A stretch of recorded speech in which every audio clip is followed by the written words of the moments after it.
Back in May of 2020, Hertz filed for bankruptcy. Last night, it went public again at $29 a share, giving the company a market value of some $13 billion. What a remarkable turnaround. Greg, I'd like to begin with you. Hertz stunned not just the auto industry, but the financial markets with this order for 100,000 Teslas. Why make such an early bet on electric vehicles? Why take the risk of being the first mover? Super easy. As you know, we're in the travel industry. We've got investments all across the travel industry. And providing people with the products they want was an easy decision for us. So we know our corporate travelers want electric vehicles to go visit their clients and do business in. We know our leisure travelers want electric vehicles. It's a great way for them to try electric vehicle without committing. And specifically, they want Teslas. They like Teslas, and they'd like to rent Teslas. So in combination with understanding the demand is there and an opportunity to get a very hot product, an amazing product that allows us to put it in the hands of people who want it, was an easy decision for us. Tom, at the IPO price of $29 a share, you've pretty much tripled your money in the space of 4 months, which in and of itself is remarkable. As you know, there are some skeptics out there, haters, you might call them haters. They don't believe in your story. They say Hertz doesn't have a firm order for Teslas. They say Elon Musk is dumping Model 3s. What can you say right here, right now, to address some of that, let's call it, confusion? Well, I think that there's no question that there's an incredible amount of demand for our products generally. We have a very robust environment for the rental car industry. We expect that to continue. We're very focused on bringing products into our fleet, as Greg mentioned, that we know people want to rent. There's no question they want to rent Teslas.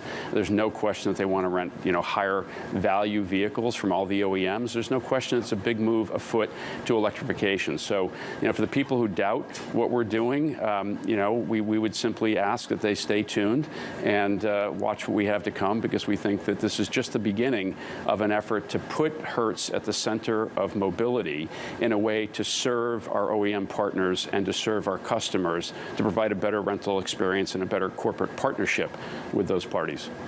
Mark, these other guys here, Tom and Greg, they're financial guys, right? You're a real economy really good guy. CEO. You ran Ford. You know all about operations and execution. What are the biggest challenges Hertz has to overcome in this move to electrification and the transition to what we might call shared mobility? Yeah, well, first off, I don't look at them as challenges. I look at them as huge opportunities, because we're really staking ourselves out, I think, a very important place in, as Tom mentioned, this mobility ecosystem, wherever Mobility 2.0 goes. Obviously, clearly, as we look to lead in electrification, making sure we get our charging infrastructure in place, that's happening as we speak, and then be able to, that first mover advantage of learning how to manage these large electrified fleets, I think is going to give us a very big competitive advantage, not only in the near term, as Tom and Greg said, to get customers into these vehicles that they want to drive, but more importantly, in business, you have to start looking around the corner. So as you think about autonomy down the road, those large electrified fleets, I think we're going to be well positioned to work with a lot of different partners to make that happen. That's an important point. Some people think of this as just an EV play for rental car customers. What do you mean by these large, what is fleet management, and why is it important? Well, first off, it steps back and about our overall corporate strategy. And you mentioned, this is not only a turnaround, this is a transformation of Hertz. And looking around the corner, you have to look at the big trends, right? Mobility, you got electrification, shared mobility, connected cars, autonomy.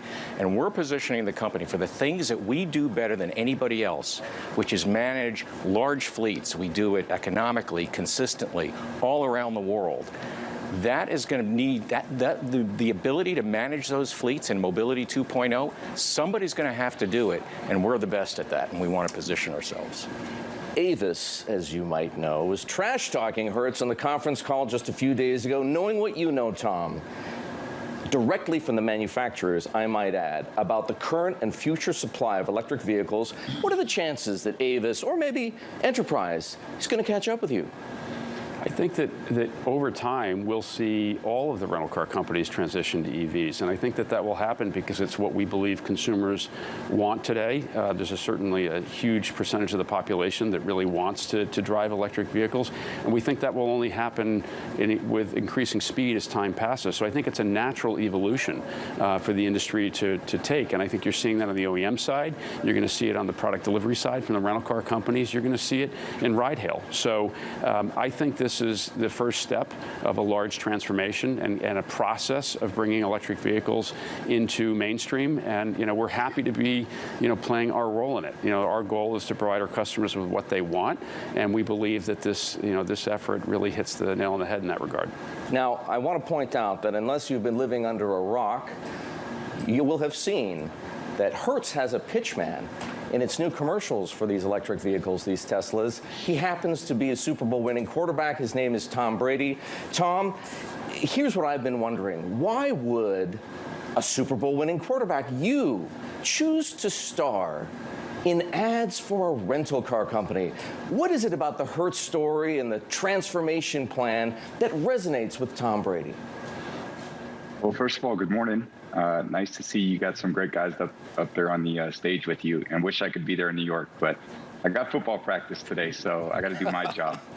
I think obviously it starts with incredible leadership, and I think Tom, Greg, and Mark really provide that. And I've got great faith in the leadership team, and I think they're building and reinventing a great business. I've been someone who's been a customer of Hertz for a long time, and I think their move to electric vehicles is super important. And when Tom talked about what the opportunity was, for him in this business, I certainly wanted to do my best to help promote people who are changing the world in a really positive way. So we talk so much about sustainability and actions that you can do on a daily basis that are sustainable for now and in the future. And this is one of those areas that I feel really strongly about, and I love partnering with a great business team that has a great mission. So it was a really fun campaign, and I hope people really enjoy it.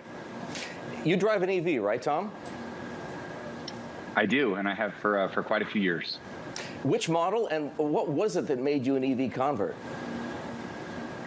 Well, I've had a Tesla for about 4 years, and again, I think it's kind of the direction that the world is heading. And I think for me, it was about being really conscious about, obviously, the impact that we all have on our planet, and the things that we can do as individuals to make progress in the areas of sustainability. And I love the cars. There's a lot of companies that have followed suit, obviously, and as the guys up there, as Tom, Greg, Mark talked about, that's kind of where everyone's heading. And it's a really cool time to be a car lover, and I certainly am. And Tom always gives me nobody loves cars as much as Tom Wagner, believe me. And he always kind of keeps me in tune with what's going on, and he's really on the forefront of the really cool aspects of car making. Tom, you're lending the credibility of the Tom Brady brand to the Hertz brand. What is it about sustainability that resonates with your personal philosophy? And are you deliberately trying to raise awareness around topics such as climate change? I think it's absolutely, and I think it's in a really broad, scheme of things. It's about raising consciousness about, what sustainability means. I've correlate so many of the things that are happening, in my personal life to, my business life. And, I've thought so much about sustainability of my own body and what I need to do in order to treat my body a certain way so that it can continue to perform at a high level. And I think businesses are doing the same thing. People want to understand areas in which they can be more sustainable, certainly to help the environment, and raising consciousness through electric vehicles and things that we do on a daily basis. As we talked about the mobility of where we all are. I'm someone that travels a lot. I'm very mobile, but if I can do that in a more conscious way, I think that's a great thing for the future. Tom, a quick question back to Greg O'Hara here. Tom Brady has redefined sustainability as it concerns the human body. You guys are now all of you are in the travel business. Hertz is in the why is sustainability the new theme, the new mantra in travel? It's not lost on me the dichotomy between me and Tom Brady and our sustainable bodies. Mine's more disposable, I think, than sustainable. One of the things that people don't realize is, Tom said a lot of things about why he does it. One of the things that we can do as financial investors is promote an investment opportunity to people that allows them to invest profitably in the environmentally conscious area, right? And if you look at what we've created here, it's an opportunity of a business that creates actual cash flow in the near term, and we can transform hundreds of thousands of vehicles and electrify them. Not just that, but turn them into robo-taxis. Our offer, we believe, to Uber creates better opportunities for Uber drivers, and we've got all kinds of things in the pipe. Not only that, but the rental car experience has been the same for 50 years, and we're going to try to automate that rental car experience so that when you get to the airport, you just show up, hold your phone to the car, and go.